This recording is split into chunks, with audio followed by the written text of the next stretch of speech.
I used to get made fun of for living 30 minutes from school.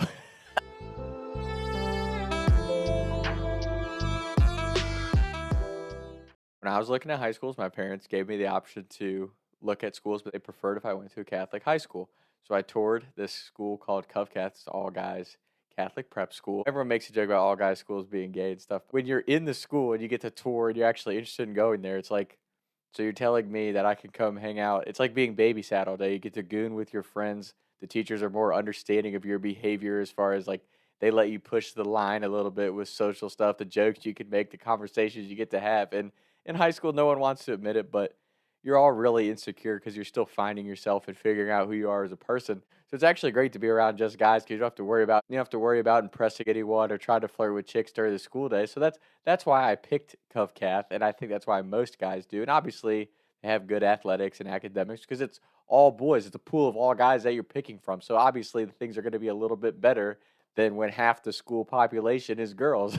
So it's just a reality of the matter. What I didn't realize about going there was, and I think every high school has it to a degree, but when we moved down to Kentucky, my dad just wanted to find something away from the city where we didn't have to live in a neighborhood and could do stuff outside our yard and stuff. So he had us move down to Grant County, which I thought nothing of my entire existence up until high school. And I went to high school with all these kids from northern Kentucky. It was like, oh, oh, you're south of Florence. Like, can you read? Do you live in a shack? Like, kids would actually say, Tom lives in a shack. Like, I had a couple kids say that about my house and stuff.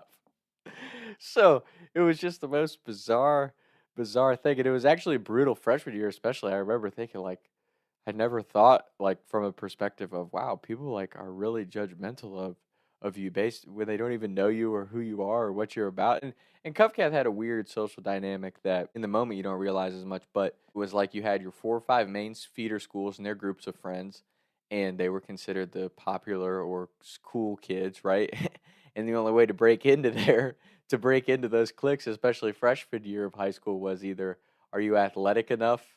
Are you athletic enough to be considered an elite individual at the school? Or does your dad have a lot of money? Like, those were literally the categories of how you broke into these social cliques. It was the most bizarre thing in the world. And honestly, I would say my first 2 years of high school really bothered me because I felt like I played basketball. Even though I was a bench warmer, I was on the basketball team, but nobody wanted to hang out with me because no one wanted to drive all the way 30 minutes down to Grant County. And it was really, honestly, the first time where I felt offended or pissed about stuff because kids would make fun of me for living down in Grant County. Like, oh, you're a hick, you can't read and all this stuff. And it's like, I'm sorry. Like, Grant County is one of the most genuine group of people I've ever met. Like, especially early on in high school, I felt like most of my genuine friends went to Grant County High School, not Covcath, because they were the only ones who actually were willing to be nice to me and give me a chance to actually get to know me.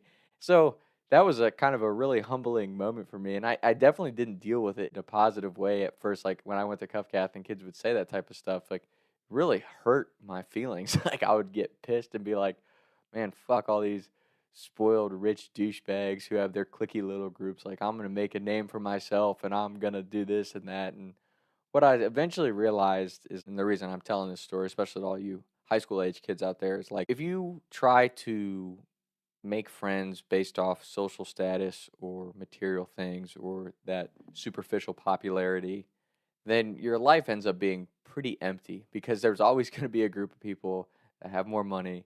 There's always a group of people that might be cooler, more popular, have more followers on social media, like all that type of stuff that's really superficial and doesn't mean anything. Me getting, I guess you could say, bullied or made fun of for living far away was the biggest blessing I could have ever had in my life because it taught me at a young age, early on, like really early on in my life, the fact that if you are chasing material things and superficial friendships to help increase your status, you constantly feel empty. Me being a bench warmer on the basketball team and all the kids being mean to me, telling me I should quit all the time, telling me I was terrible at sports, especially getting to hear kids who were like the face of the school, who everyone thought was a really nice kid, was considered a cool kid, and would kind of be fake nice to everyone's face. When you hear kids like that who would talk horrible about your back, like I don't know if it's like one of those things that they do it on purpose or they just don't think that you're listening, but like I heard every word that the cool kids on the basketball team were saying, not only about me, but about everyone else at our school and about their own friends. So it really was just an experience for me of basically just getting made fun of and bullied my whole freshman year. And I hate to use the word bullying because I actually think being bullied is a helpful thing because it helps shape you into who you are. And obviously, my bullying experience is nothing compared to what some people go through. But I hate the proponent of, oh, you shouldn't make fun of kids. Like, the reality is, if you tell someone, especially high school kids, not to make fun of kids, they're going to make fun of them even more. and and I guess, like I said, bringing all that back to the reason I'm telling you this story is because going through that my freshman year really just allowed me to say, okay, I still love the sport of basketball. I just don't want to play and be around those type of people. Like, I don't want to play basketball anymore with them. I'll play basketball in intramurals, be somewhere else. For me, it's never been about what sport I play, what I'm doing, what my career is, how much money I'm making. Like, for me, I really have always wanted just to be around people that genuinely understand who I am. There's no judgment on our flaws and differences of opinions or perspectives. We're just genuinely there for each other, want to see the other person thrive, and hopefully get to the best possible place we can be in life. And that's why I was so thankful to have not only my friends from Grant County, but my friends on the cross country team that I found because, like I said, when I went into cross country, I was like, I'm going to use this to get in shape for basketball. I hated running every day. We didn't like our coach, but it kind of became a perfect place for me to meet my friends because we were all kind of socially awkward outsiders that got pushed away by all the other groups we were trying to get in on other sports teams or socially in school. Like, whatever the reason was, we all just kind of became this band of misfits that, and it allowed us to get to know each other and become genuine friends. And like I said, I was just really thankful to experience that at a young age because it made me realize, like, you just have to count the blessings that you get in your life. Like, we're all walking a different path. We all are going to experience different challenges and struggles. But if you really are able to take a breath, relax, and remember that we're really only here for a very short amount of time, you might as well find those genuine relationships and people in your life so you can make the most of your time and experiences with them. I'm super thankful I went to Cuff-Cath. Going to Cuff-Cath was the best decision I could have made as a high schooler because it allowed me to see the difference between a genuine friend and a superficial clout chaser who only uses you when you're a benefit to them. Because there was times all through my high school career I thought I was making like a new friend and they would be super cool and genuine with me one-on-one in conversation, and I think like, oh man, maybe I am becoming a kind of a cool kid. Like, this kid's considered a cool kid. He's talking to me like, this is kind of nice. He's really not that bad of a guy. And then you get into a public group with them and they just belittle you, make fun of you, take everything that you shared with them and use it against you to make you feel like a loser.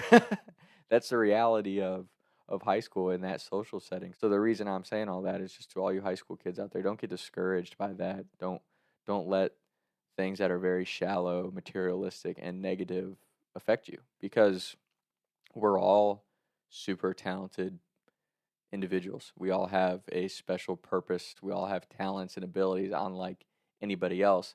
It's just a matter of finding your lane, finding the people who truly love and appreciate you for who you are, and just trying to continue to grow and develop every single day and get better than you were yesterday. I think that's something that the world, in a way, wants you to forget, that you're walking an individual path and you're on a journey to finding the best version of yourself, the career, the money, the fame and fortune, and all the stuff that everyone tries to act like is so important and so necessary. It needs to happen now, now, now. It's a really long journey and process to get. You just have to figure out what makes you feel whole, where you feel like you're really in your lane, so to speak. I don't know how else to word that except saying find your path and run with it. When you're swimming in your abilities, so to speak, because that's another misconception. Yeah, you might have a lot of raw talent and ability, like natural ability in something, but you still have to work at it tirelessly and continuously. Like, there's a lot of effort that goes into any craft. It doesn't matter if you're a farmer or a freaking accountant. There's a lot of work and study and craft that goes into that. And if you're really passionate about something, you have to put in the work. It's necessary. The talent's only going raw talent and ability only gets you so far. And I think along that journey of development, it's really important to have genuine people who want to see you succeed because they want to be a part of that success in your life. And coming back to just walking your own path and stuff, like I've always felt like everybody that I cross paths with, negative or positive, it's a blessing because it's teaching me something, or it's somebody that I'm going to get to share those moments of growth and development with as we could both walk towards success together. Because it's very simple in life. You either have people who are pulling you down or picking you up. And I just have always preferred that if I'm going to have friends, especially people in my close circle who I'm sharing my life and sharing the things that mean something to me with them, I want it to be the people that are picking me up and taking me with them. All those stories that you've heard about cross country and my buddies from high school, I wouldn't have those friends if I didn't get made fun of and kind of pushed away by other people for living far away. What a stupid concept. I live 10 minutes farther than you from school, and that makes me an outsider to you. But like I said, one of the most valuable lessons I ever learned in my life, because I right then and there I was like, even if I was the best basketball player in the world, even if I was a white Kobe, these kids wouldn't want me around because I'm from Grant County. So I was actually so happy to quit basketball, even though I loved the sport. I was actually really happy to quit basketball after my freshman year and just focus on cross country because I was with my friends. I hated the sport. Wasn't the biggest fan of my coach, but my teammates were some of the coolest guys I had ever met, in my opinion, and some of the funniest, most enjoyable individuals. And we all genuinely enjoyed spending time with each other. And actually, in a way, we embodied the message that Cuffcast spends so much money trying to tell everyone about in the most genuine way, because we really were brothers. We were there for each other. We hated the sport, but spent all those times together because we enjoyed hanging out with each other. And I think, like I said, you can't have a better friendship than that. Is like, you might hate what you're doing at the time or really be a young, immature person trying to develop and get better, but if you're with people who genuinely enjoy your company and you're making those memories together, so it's a lifelong experience that I was super thankful for. So, but that's my lesson on Talks with Tom today is don't chase clout and material things when you're looking for things in life, and especially friends. Don't chase friends that are just going to make you popular or trying to make themselves popular and cool. Find the friends who genuinely enjoy who you are as a person and enjoy spending time with you. And that was definitely my overall lesson from Covcath in high school that I'm really appreciative of. So hope everybody's well, and we'll be back with more episodes soon. Talks with Tom. Taking shots by the lake till I can't even breathe no more, see no more. I was riding around town thinking to myself,